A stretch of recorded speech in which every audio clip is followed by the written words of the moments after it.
Morning, everyone. Thank you, Perrin, for the introduction. Thank you guys for having me. As this presentation, I'll briefly introduce COPA, but would like to address very deep issues which we're facing today in the digital assets space and how our clients are facing them in particular and how we're addressing those issues.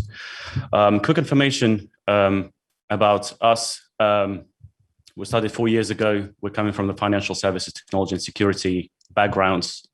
Me, myself, I spent a significant portion of time in being a quant and being in middle and back office, which is going to be quite relevant to the discussions towards the end of the presentation. We're a UK-based company. We're registered with the FCA, and today we service over 300 plus clients, most of which would be asset managers, hedge funds, platforms, essentially providing them with safeguarding and trading infrastructure.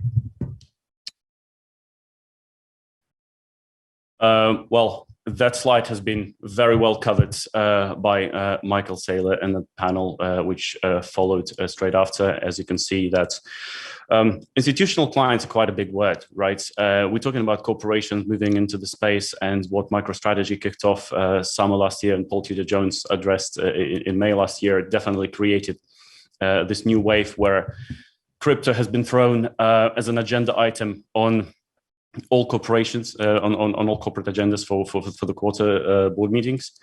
And it became much riskier now not to consider investing or allocating into this asset class than basically allocating. So the problems, though, they go a little bit further than buy and hold Bitcoin. And if we start thinking about who the institutional clients are in a traditional space, your first thoughts would be asset managers like hedge funds, wealth managers, pension funds, and others. So corporations definitely play a large part in this, but those actively trading firms, they have a very different set of problems, which is not widely covered, and Twitter doesn't really address them.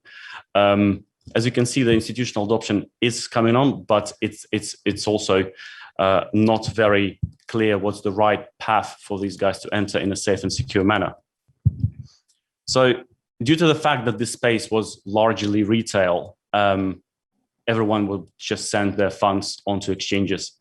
And that creates a large problem. If you're a hedge fund, i.e. you manage external money, you have to basically convince your investors that your funds are secure. So if you use a custodian, that's absolutely fine. But as soon as you deploy those assets onto exchanges, then you're basically at risk of those assets being hacked or lost or frozen or being just held in order from the regulator pending investigation. So every day as a fund manager, if you are in this situation, you have to do two things. One, you have to always think that what's my counterparty risk with those exchanges? And the other thing, which is much more important, and it's largely underestimated how much time funds spend fundraising, is you have to explain it to your investors that that risk is actually worth taking. So if we break it down, there are three risks here. There is an operational risk. So that if a fund manager deploys their funds to the venue, they're no longer with custodian. It creates a problem for administrator, not only basically to calculate your NAV, but also to validate that those assets are there. It's very different from traditional space, because in traditional space, you don't face such a problem. So we've inherited those problems basically with this new beautiful technology. The second, which is quite a large problem, is a counterparty risk. What if the funds that you have at the venue basically being frozen or, God forbid, actually disappear because they've been hacked? So it is very important to address those issues. And within our client base, those would be the three customer profiles, and each one of them share similar traits. They want to trade, but they definitely do not want their assets to be exposed and wake up every morning to figure out whether they are there or they're not there anymore. So at Copper, what we've built is a clearing network, which allows you to have assets at the custodian and trade those assets at the connected venues of your choice.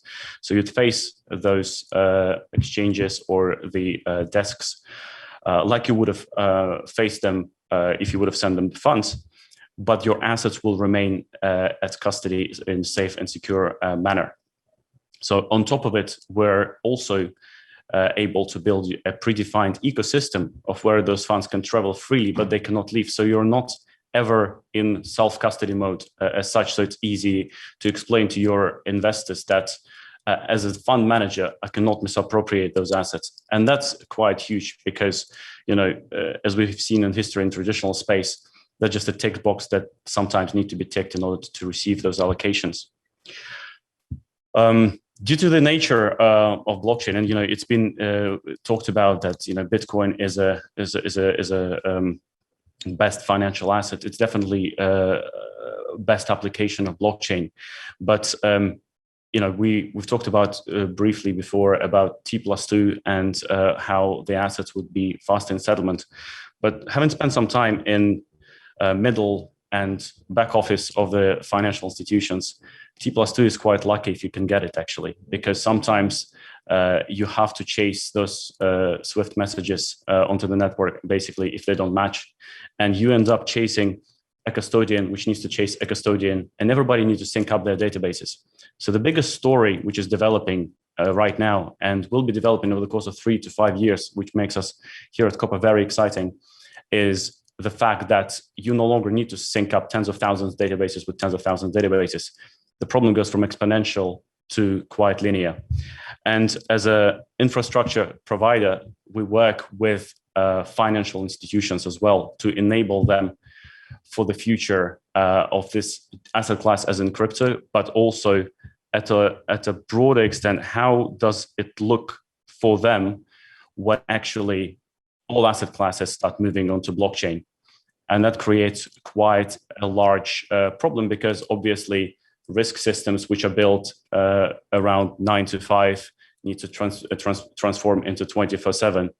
But it also brings a lot of opportunity, such as using multi-party computations custody for traditional assets allows bank to actually create off-balance sheet assets using technology rather than side pockets and SPVs, which is quite new and never existed before. And this technology actually makes it possible, which in turn obviously has an effect on the capital reserve ratio for those banks. But this is the new era, which essentially a dialogue between financial institutions and regulators.